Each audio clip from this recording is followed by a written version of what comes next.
श्री हरि चरणों में ध्यान लग गया, उनकी भक्ति में कहते ना कि मन मगन हो गया। और भगवान जो है दीन दयाल है और हम जैसे दीन कोई नहीं है। मौसम दीन ना दीन हिते, तुम समान रघुवीर, अस विचार रघुवंश बनी, हरो विषंभव भीर। और जो चेतन को जड़ करे, जड़ ही करे चेतन, असमर्थ रघुनायक, भजहि जो जीवित धन्य। ऐसे भगवान जो जड़ में चेतना भर दे और जो अभिमानवश हो जाए उसको जड़ कर दे, भगवान क्या कुछ नहीं कर दे। ऐसे समर्थ भगवान को जो भजता है, जान ले भगवान की कृपा से। काक बसुंडी जी तो यही कहते हैं, जिनको 27 कल्पों का अनुभव हो, कि भाई गरुड़ महाराज जी सुनो कि श्री राम कृपा बिनु सुनु खगराई। खगराई मतलब होता है जो पक्षियों के राजा, खग बोलते हैं पक्षी को, खगराई मतलब होगा पक्षियों का राजा। हे पक्षियों के राजा गरुड़ महाराज जी, मैं भी पक्षी हूँ, कौवा हूँ, लेकिन भगवान की ऐसी कृपा हुई कि मैं 27 कल्पों से यहाँ इस आश्रम में राम कथा कर रहा हूँ। और एक कल्प की आयु ही 71 चतुर्युग बीत जाते हैं, तब एक कल्प पूरा होता है। और एक चतुर्युग की आयु 43,20,000 वर्ष होते हैं, जो वर्ष जो गिनते हैं हम, सौर वर्ष जो होते हैं। तो वो कहते हैं श्री राम कृपा बिनु सुनु खगराई, जानी ना जाए राम प्रभुताई। राम जी की प्रभुता, जो राम जी की सत्ता है जो फैली हुई है, कितनी गैलेक्सी है, कितनी जगह भगवान की लीलाएं चल रही है, और क्या भगवान की माया है, और क्या जीव और भगवान के बीच का जो विज्ञान है, वो प्रभु श्री राम जी की कृपा के बिना नहीं जाना जाता। वो तो बहुत काल तक, बहुत समय तक प्रभु की कृपा हो जाए और सत्संग होता रहे, तब सारे धीरे धीरे संशय जो है हमारे वो भंग होते जाते हैं। और मेरा तो निजी अनुभव है कि रामचरित मानस के जो 7 सोपान है, बाल कांड है, अयोध्या कांड है,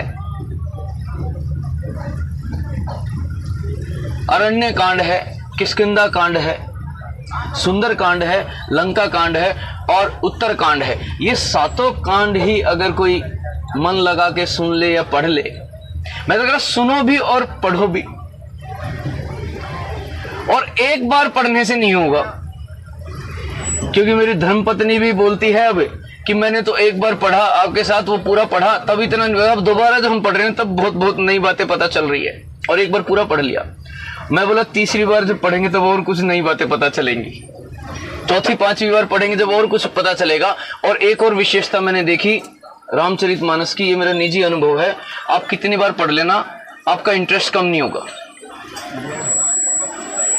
ये बिल्कुल निजी अनुभव बता रहा हूं, आप उसको 10वीं बार भी पढ़ोगे ना तो आपकी जिज्ञासा बनी रहेगी अब आगे क्या होगा। और धीरे धीरे जब राम जी की कृपा से ही हो पाएगा ये संपन्न, जब राम जी की कृपा होती जाएगी तो जितने संशय है वो सारे दूर हो जाएंगे। चाहे वो मनु और शत्रुपा जी का प्रसंग हो, स्वयं भू मनु और शत्रुपा, जिनते भाई नर सृष्टि अनुपा।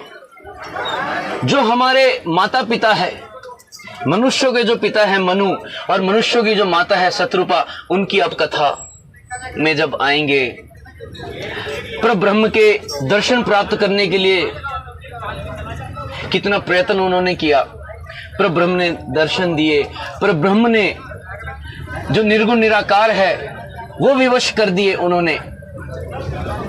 हालांकि 23,000 वर्ष लग गए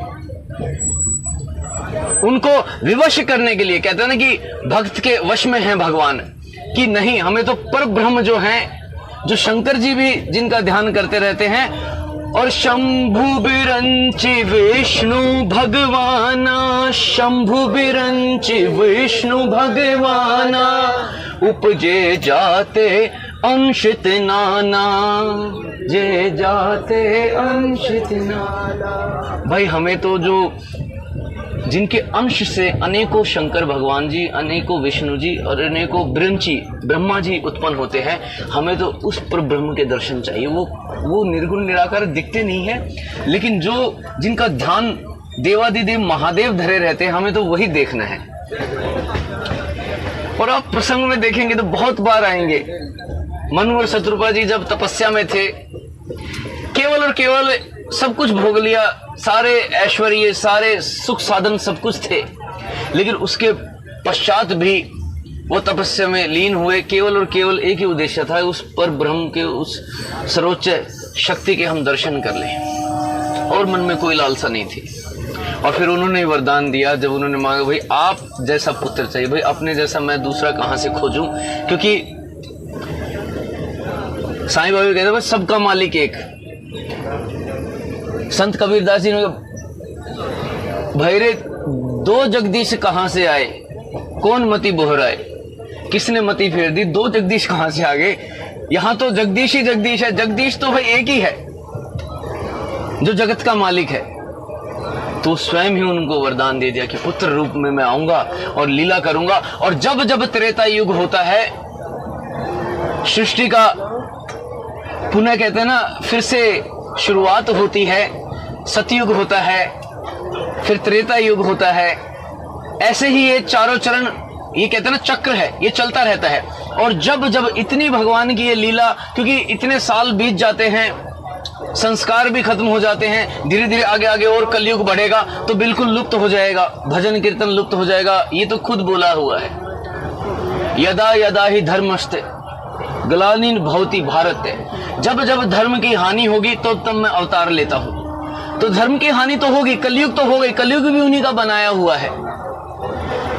और जब धर्म की हानि होगी, धर्म की पुनः स्थापना करने के लिए वो खुद आएंगे भी, अवतरित भी होंगे। और जब धर्म की पुनः स्थापना हो जाएगी, सब धर्म ही धर्म होगा, और बिल्कुल कहते हैं ना कि पवित्र, निर्मल मन जन सो मोहि पावा, मोहि कपट छल छिद न पावा। और कबीरा मन निर्मल भयो, जैसे गंगा नीर, पाछे पाछे हरि फिरे, कह गए संत कबीर। जब सबका निर्मल मन ही होगे, सब जन होगे, तो भैया वो तो सतयुग ही होगा। और जब त्रेता होगा, बार बार यही लीला करते हैं, और यही लीला हम गा रहे हैं। अरबों खरबों अनगिनत वर्षों से यही रामचरितमानस, यही राम जी की कथा चलती आ रही है।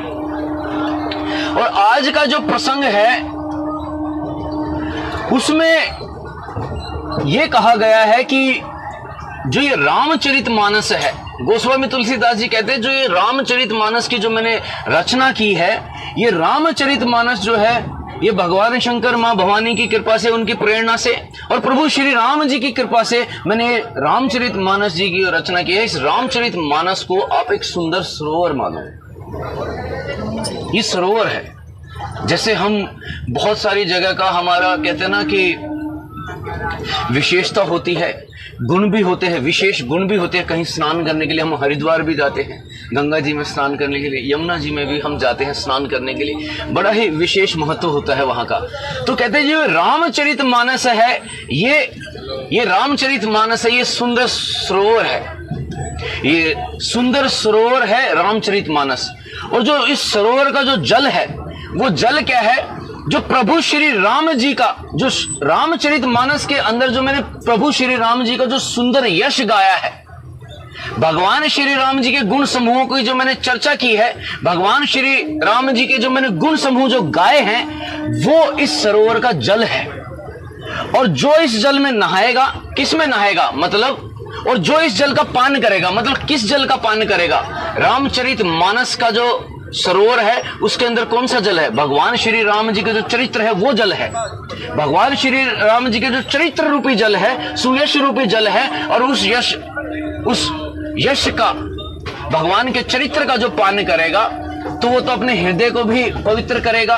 और भगवान का चरित्र तो ऐसा है जो सुनने में भी लाभदायक है, पढ़ने में भी लाभदायक है। तो भगवान का जो चरित्र है सुनने को मिल जाए, पढ़ने को मिल जाए, और बोलने को भी मिल जाए कहीं, तो ये तो कहते हैं ना कि भाग्यशाली हैं जो हमें सुनने को मिल रहा है, बोलने को मिल रहा है, पढ़ने को हमें इतना समय भगवान प्रदान कर रहे हैं कि भगवान की कृपा से ही। वरना किसी के जीवन में कहते हैं ना कि भाई मेरे पास तो 1 मिनट का टाइम नहीं है,